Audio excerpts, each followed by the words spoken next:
الحمد لله رب العالمين والصلاة والسلام على نبينا محمد وعلى آله وصحبه أجمعين أما بعد. يقول الإمام البخاري رحمه الله: باب لا يمنع جار جاره أن يغرز خشبة في جداره. قال حدثنا عبد الله بن مسلمة عن مالك عن ابن شهاب عن الأعرج عن أبي هريرة رضي الله عنه أن رسول الله صلى الله عليه وسلم قال: لا يمنع جار جاره أن يغرز خشبه في جداره. ثم يقول أبو هريرة رضي الله عنه: ما لي أراكم عنها معرضين والله لأرمين بها بين أكتافكم. باب ہے لا يمنع جار جاره أن يغرز خشبة في جداره، یعنی هذا باب في بيان قوله علیہ الصلاۃ والسلام لا يمنع جار جاره أن يغرز خشبة، یعنی نبی کریم صلی اللہ علیہ وسلم کا جو قول ہے، حدیث ہے. یہاں پر دیکھیے حدیث جیسے کہ بتایا تھا امام بخاری رحمہ اللہ کبھی کبھی باب کا جو عنوان قائم کرتے ہیں وہ حدیث کا ایک ٹکڑا ہوتا ہے. تو یہاں پر اسی طرح سے ہے، یعنی اللہ رسول صلی اللہ علیہ وسلم کا جو قول ہے اس قول کی وضاحت اور اس قول کے بیان میں یہ باب ہے کہ اللہ کے رسول صلی اللہ علیہ وسلم کی اس حدیث کا کیا مطلب ہے. لا یمنع جار جارہ، کوئی پڑوسی اپنے پڑوسی کو منع نہ کرے کس بات سے؟ ان یغرزا، غرزا یغرزا کو مانے کوئی چیز نصب کرنا، گاڑنا. ان یغرز خشبۃ فی جدارہ، اور بعض نسخوں میں ہے، روایتوں میں ہے خشبہ ہے، جیسا کہ حدیث میں یہاں پر امام بخاری رحمہ اللہ جو لائے ہیں وہاں پر ہے ان یغرز خشبہ، اور باب میں ہے خشبۃ فی جدارہ. تو یہ بعض نسخوں میں بعض روایتوں میں خشبۃ آیا ہوا ہے اور بعض روایتوں میں خشبہ جمع کا لفظ ہے. خشب یہ جمع ہے اور خشبۃ یہ مفرد ہے، اور معنی کے لحاظ سے کوئی فرق نہیں ہے کیونکہ مراد یہاں پر جنس ہے، مراد جنس ہے. ان یغرز خشبۃ فی جدارہ، کہ کوئی پڑوسی اپنے پڑوسی کو اپنی دیوار میں لکڑی وغیرہ نصب کرنے سے نہ روکے، رکھنے سے یا اس میں گاڑنے سے منع نہ کرے. حدیث ہے قال حدثنا عبداللہ بن مسلمہ، عبداللہ بن مسلمہ القعنبی امام بخاری رحمہ اللہ کے استاد ہیں، البصری المدنی. عن مالک بن انس امام دار الہجرہ مشہور ہیں. عن ابن شہاب محمد بن مسلم ابن شہاب الزہری. عن الاعرج، اعرج سے مراد عبد الرحمن بن ہرمز جو ابو ہریرہ رضی اللہ تعالیٰ عنہ کے شاگرد ہیں، ان سے روایت کرتے ہیں. عن ابی ہریرہ رضی اللہ عنہ ان رسول اللہ صلی اللہ علیہ وسلم قال لا یمنع. تو یہاں پر دو طرح سے اس کو پڑھا گیا ہے، لا یمنع بالجزم، لا یمنع تو معنی کیا ہو جائے گا؟ لا یہاں پر ناہیہ ہو جائے گا، یعنی نہ منع کرے. اور اسی طرح سے اس کو رفع بھی پڑھا گیا ہے لا یمنع، تو گویا کہ لا نافیہ ہوگا اور معنی ہو جائے گا نہیں کا، یعنی تو یہاں پر خبر لا، یعنی لا یمنع خبر کے معنی میں، لیکن خبر ہے یہاں پر لفظاً لیکن معنی نہیں ہے گویا کی. اور بعض روایتوں میں جیسے کہ مسند احمد میں ہے لا یمنعن جار جارہ، لا یمنعن جار جارہ، پڑوسی کوئی پڑوسی اپنے دوسرے پڑوسی کو. تو یہاں پر کون سا پڑوسی مراد ہے؟ پڑوسی تو یعنی جو گھر کے قریب ہو اور ادھر ادھر جو ہوتے ہیں اور اس کے بعد جو لوگ ہوتے ہیں سب پڑوسی میں آتے ہیں، لیکن یہاں پر کون پڑوسی مراد ہے؟ جو جس کا گھر ملا ہوا ہو. مشائخ آواز بند کر لیجئے. تو لا یمنع جار جارہ یا لا یمنع جار جارہ، تو یہاں پر جار سے مراد کون پڑوسی ہے؟ الملاصق لہ، یعنی جس کا گھر اس سے ملا ہوا ہے. ان یغرز خشبۃ معنی بتا چکا ہوں، یہاں پر خشبہ بعض روایتوں میں خشبۃ ہے، بعض روایتوں میں خشبہ جمع کے صیغے کے ساتھ ہے خشبہ.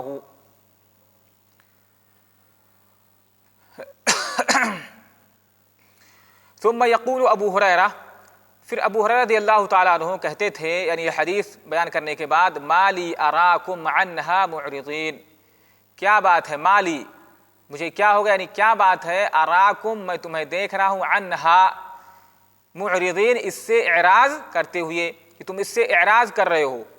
عنہا میں ہا ضمیر کا مرجع کیا ہے؟ یعنی ایک تو کہا گیا عن هذه السنہ، یہ نبی کریم صلی اللہ علیہ وسلم کا جو حکم ہے، او عن هذه المقالہ، یعنی یہ جو اللہ کے رسول کا قول ہے یا پھر اللہ کے رسول کی جو سنت ہے اس کی طرف یہاں پر ضمیر لوٹ رہی ہے کہ اس سنت سے تمہیں اعراض کرتے ہوئے دیکھ رہا ہوں، کیا بات ہے کہ تم اعراض کر رہے ہو؟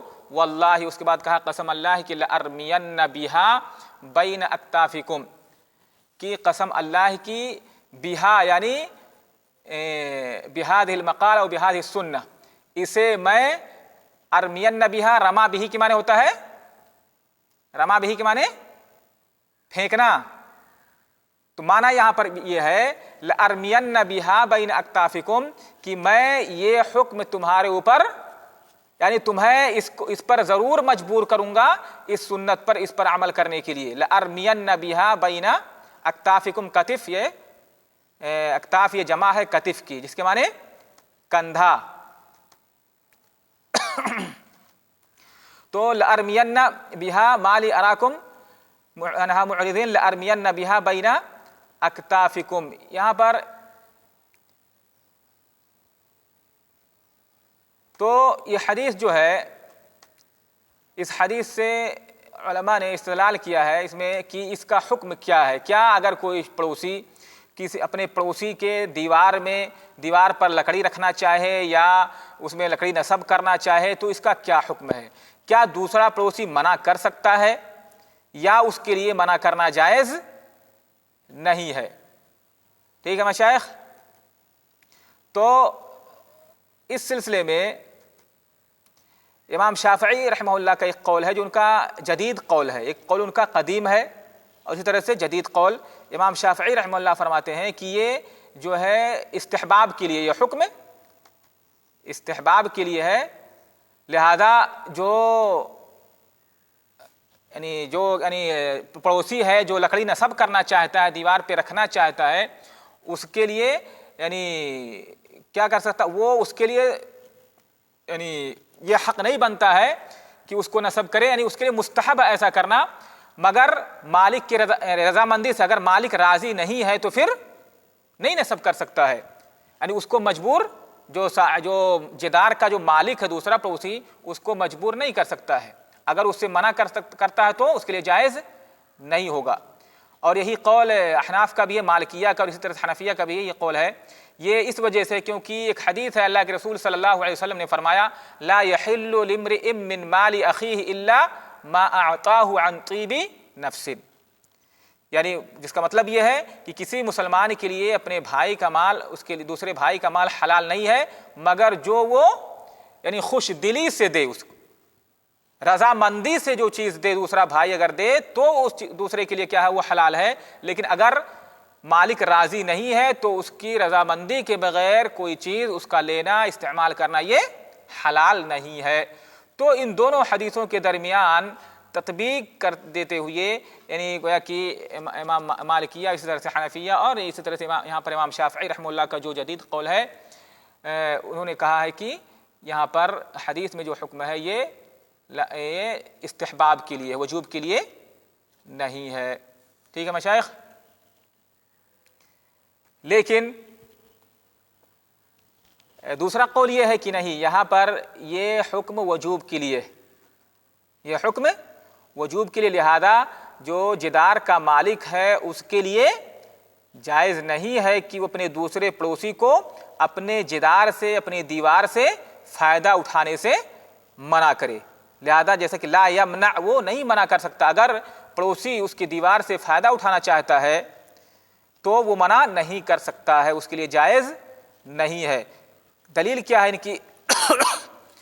کہتے ہیں کہ یہاں پر ابو ہریرہ رضی اللہ تعالیٰ عنہ نے حدیث سے یہی سمجھا، اسی طرح سے عمر رضی اللہ تعالیٰ عنہ کا بھی یہی فیصلہ تھا، اور جیسا کہ روایتوں میں آتا ہے عمر رضی اللہ تعالیٰ عنہ نے بھی صحابہ کی مجلس میں اسی قسم کا فیصلہ کیا اور صحابہ نے اس سے ان پر نکیر نہیں کی، تو گویا کہ صحابہ کرام کا اس بات پر، یعنی اس حدیث کا یہی معنی ہے اور وجوب پر گویا کہ اتفاق ہے ایک طرح سے، جیسا کہ علماء نے ذکر کیا ہے۔ اور یہاں پر جو راوی حدیث ابو ہریرہ رضی اللہ تعالیٰ عنہ ہیں، انہوں نے بھی اس حدیث سے یہی سمجھا، اسی لیے کہا مالی اراکم عنہا معرضین واللہ لارمین بہا بین اکتافکم، یعنی تمہیں اس پر عمل کرنے کے لیے کیا کروں گا، میں مجبور کروں گا، ضرور تمہیں اس پر عمل کے لیے میں کیا ہے ابھاروں گا۔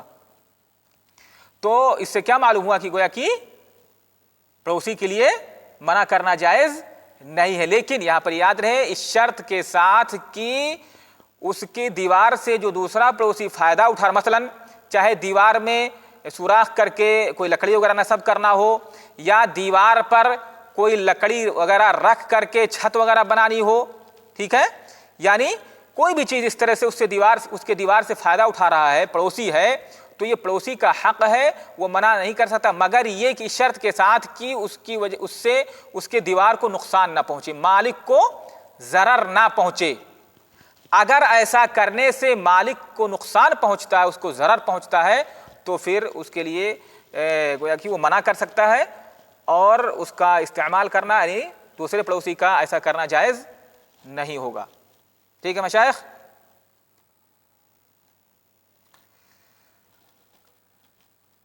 اور یہاں پر جو میں نے بتایا تھا کہ ایک یہاں پر جو ابو ہریرہ رضی اللہ تعالیٰ عنہ نے کہا واللہ لأرمین بہا بین اکتافکم، اس کا معنی کیا ہے؟ تو اس کے بارے میں علماء نے کہا ہے کہ ایک روایت میں ہے، ابو داؤد کی روایت میں ہے لألقینہا، ایک طرح ہے کہ اور ایک معنی یہ کہا گیا ان لم تقبلوا هذا الحكم وتعملوا به راضين لاجعلن الخشبة على رقابكم كارهين، اس کا معنی یہ کہا گیا ہے کہ اگر تم اس حکم کو نہیں قبول کرتے ہو اور اس پر رضامندی کے ساتھ عمل نہیں کرتے ہو، اس سنت پر، اس عمل پر، تو میں خشبہ یعنی لارمین بہا سے ہاضمیر کا مرجع کیا ہے؟ الخشبہ ہے، اس لکڑی کو کیا ہے تمہارے گردنوں پر زبردستی میں کیا کروں گا؟ لا دوں گا۔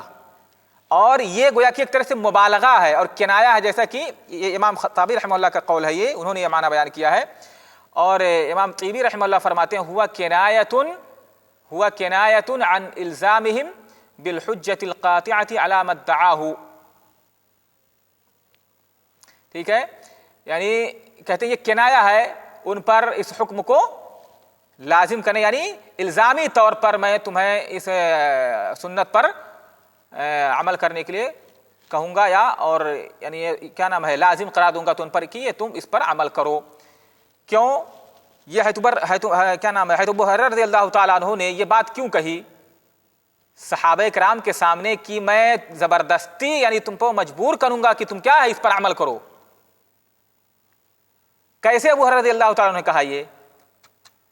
ہاں مشائخ، وہ بھی صحابہ کرام کے سامنے، یا صحابہ کرام کے علاوہ وہاں پر دوسرے لوگ موجود تھے، اور یہاں پر جو کہا ہے کہ مالی اراکم عنہا معرضین، تم اس سے اعراض کر رہے ہو، یہاں پر بظاہر یہی معلوم ہوتا ہے حدیث سے کہ جو سامنے لوگ موجود تھے وہ صحابہ کرام نہیں تھے، کیونکہ صحابہ کرام کے طریقہ ہی نہیں تھا کہ اللہ کے رسول صلی اللہ علیہ وسلم کی کوئی حدیث پڑھی جائے اور صحابہ کرام کیا اس سے اعراض کریں۔ تو یعنی بظاہر یہی معلوم ہوتا ہے کہ صحابہ کے ساتھ گویا کہ ان کے سامنے دوسرے لوگ تھے، ابو ہریرہ کے جو دوسرے شاگرد تھے صحابہ اکرام کے بعد تابعین وغیرہ وہاں پر موجود تھے، اور یہ بات ابو ہریرہ رضی اللہ تعالیٰ عنہ نے اس وقت کہی تھی جب ابو ہریرہ رضی اللہ تعالیٰ عنہ مدینہ کے امیر تھے۔ ٹھیک ہے مشائخ؟ کب کہی تھی یہ بات انہوں نے؟ اس وقت تو مدینہ کے امیر تھے، تو اپنی عمارت میں انہوں نے یہ بات لوگوں سے کہی تھی کہ کیا بات ہے کہ میں دیکھ رہا ہوں کہ تم اس سنت سے اعراض کر رہے ہو، یعنی اس پر لوگوں کے ہاں عمل نہیں پایا جاتا ہے، اور اس کو میں کیا تم پر یہ لازم قرار دوں گا کہ ہر کوئی اس پر عمل کرے۔ تو اس مسئلے میں راجح ہی معلوم ہوتا ہے، جیسا کہ میں نے جو بتایا کہ یعنی یہاں پر ایسا یعنی اگر پڑوسی کو اس سے نقصان نہیں ہے، جو مالک ہے جدار کا اس سے اس کو نقصان نہیں ہے، تو پھر اس کے لیے گویا کہ ایک طرح سے جائز نہیں ہے کہ اپنے پڑوسی کو اپنے اس دیوار سے فائدہ اٹھانے سے منع کرے، کیونکہ یہ پڑوسی کے حقوق میں سے ہے، یہ پڑوسی کا ایک طرح سے اس پر حق ہے کہ اس کو اس سے فائدہ اٹھانے دے۔ اگر اس کو کوئی نقصان نہیں پہنچتا ہے، اس کی دیوار کو یا اس کی ذات کو، خود انسان کو اس سے نقصان نہیں پہنچتا ہے، تو پھر وہ منع نہ کرے۔ ہاں اگر نقصان پہنچتا ہے، اس کی دیوار کمزور ہو جائے گی اس سے، یا کوئی اور نقصان پہنچے گا اس سے اس کو، تو پھر اس کے یعنی اس کے لیے حق ہے وہ منع کر سکتا ہے۔ ٹھیک ہے مشائخ؟ اس کے بعد ہاں نہیں تو اگر مان لیجیے اگر کوئی کچی دیوار ہے اور اس طرح سے کوئی اجازت دے رہا ہے تو اگر اجازت دیا مان لیجیے تو وہاں پر اجازت اس کو اجازت مانگے گا. اب یہاں پر ایک مسئلہ یہ بھی ہے کہ کیا اس سے اجازت طلب کرے کہ اجازت طلب نہ کرے. ہاں مشائخ اجازت مانگے گا کہ نہیں مانگے گا؟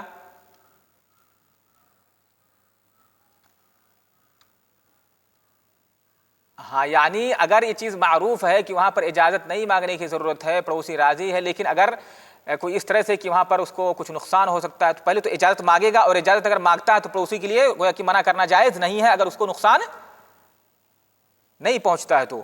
لیکن اگر دیوار کچی ہے، کوئی اس طرح کی دیوار ہے یا پکی ہی دیوار ہے، اس پر کوئی بڑی سی مضبوط سی لکڑی رکھ کر کے اس پر چھت لگانا چاہتا ہے کوئی انسان، تو اگر یہ بات ہے کہ اس سے اس کا چھت جو ہے یا اس کی دیوار کمزور ہو جائے گی تو پھر انسان منع کر سکتا ہے.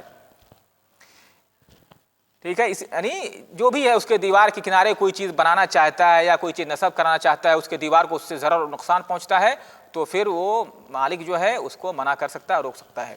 لیکن اگر کوئی ضرر یا کوئی نقصان اس طرح سے نہیں ہے تو پھر اس حدیث کی روشنی میں یہ ہے کہ اس کے لیے منع کرنا جائز نہیں ہے، کیونکہ پڑوسی کا اتنا اس پر حق ہے. اور پڑوسیوں کے بارے میں اللہ کے رسول صلی اللہ علیہ وسلم خود فرماتے ہیں کہ جبریل علیہ السلام مجھے پڑوسیوں کے سلسلے میں حسن سلوک یا ان کے ساتھ آسانی یا ان کے ساتھ نرمی یا ان کے ساتھ حسن سلوک کی قدر وصیت کرتے رہے یہاں تک کہ مجھے یہ گمان ہونے لگا کہ اللہ رب العالمین ان کو وارث بنا دے گا. یعنی ایک پڑوسی دوسرے پڑوسی کا کیا ہوگا؟ اس کے مال میں اس کا کوئی حق ہے، اس کا بھی حصہ ہے، گویا کہ ایک طرح سے اللہ تعالیٰ اس کو بھی وارث قرار دے گا کہ اگر کوئی پڑوسی مر جائے تو دوسرا جو پڑوسی ہے گویا کہ اس کا بھی کچھ حق ہے، وہ بھی ورثہ میں سے ہوگا. حالانکہ ایسا نہیں ہے. تو اس سے یہ معلوم ہوتا ہے کہ پڑوسی کا کس قدر دوسرے پڑوسی پر حق ہے، اور اگر اس طرح کی کوئی چیز ہو تو دوسرے پڑوسی کو منع نہیں کرنا چاہیے. اگر اس کو کوئی نقصان نہیں پہنچتا ہے تو اس کے لیے گویا کہ منع کرنا نہیں نقصان ہے، اور اس سے فائدہ اٹھانے سے اس کو منع کرتا ہے تو گویا کہ اس کے لیے ایسا جائز نہیں ہے. اس کے بعد جو باب ہے باب صب الخمر فی الطریق،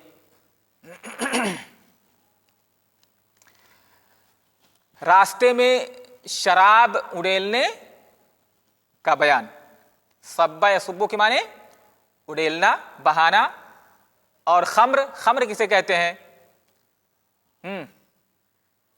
خمر شراب کو کہا جاتا ہے. اور شراب کسے کہتے ہیں؟ ہاں مشائخ کسے کہتے ہیں شراب؟ ہاں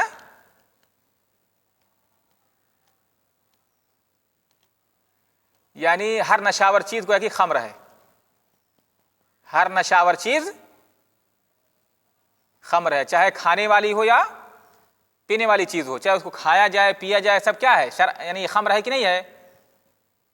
تو اس میں علماء کا تھوڑا سا اختلاف ہے.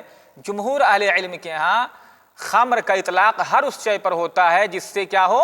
نشہ پیدا ہو. خمر کا اطلاق ہر اس شے پر ہوتا ہے جو عقل کو ڈھانپ لے، کیونکہ خمر کو خمر اسی لیے کہا جاتا ہے کیونکہ یہ خامرہ یخامر مخامرتن سے مشتق ہے، جس کے معنی ہوتا ہے عقل کو ڈھانپ لینا. تو چونکہ جو اس طرح نشاور چیز ہوتی ہے، کوئی بھی نشاور چیز ہو، وہ عقل کو ڈھانپ لیتی ہے، اس سے عقل زائل ہو جاتا ہے، انسان کا ختم ہو جاتا ہے، تو اس کو خمر کہا جاتا ہے. دوسرا معنی یہ کہ تخمیر سے مشتق ہے، خمرہ یخمر تخمیر سے، اور تخمیر کے معنی تغطیہ ڈھکنا.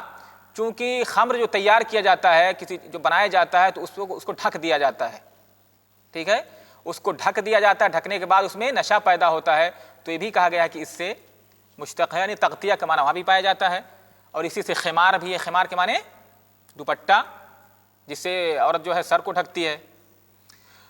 تو جمہور اہل علم کے یہاں ہے کہ خمر کا اطلاق ہر اس شے پر ہوتا ہے جس سے نشہ پیدا ہو، چاہے وہ کھانے والی چیز ہو یا پینے والی چیز ہو یا سونگھنے والی چیز ہو، جس سے بھی جو نشاور ہو.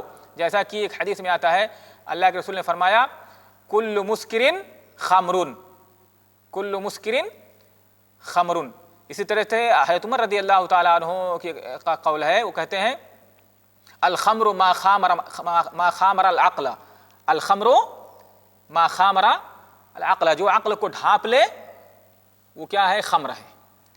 لیکن وہیں پر ایک دوسرا قول ہے جو یعنی امام حنیفہ رحمہ اللہ، اسی طرح حناف کی رائے یہ ہے کہ نہیں، خمر کا اطلاق صرف اس شے پر ہوتا ہے جس کو صرف عنب یعنی انگور سے تیار کیا گیا ہو. جس کو کس سے تیار کیا گیا ہو؟ انگور سے، اس کو خمر کہیں گے. اور جو انگور کے علاوہ چاہے ٹھیک ہے، جو یعنی عنب سے تیار کیا گیا، یعنی انگور کا جوس لے کر کے اس سے اس کو بنایا گیا اور اس میں نشہ پیدا ہو جائے تو وہ خمر ہے.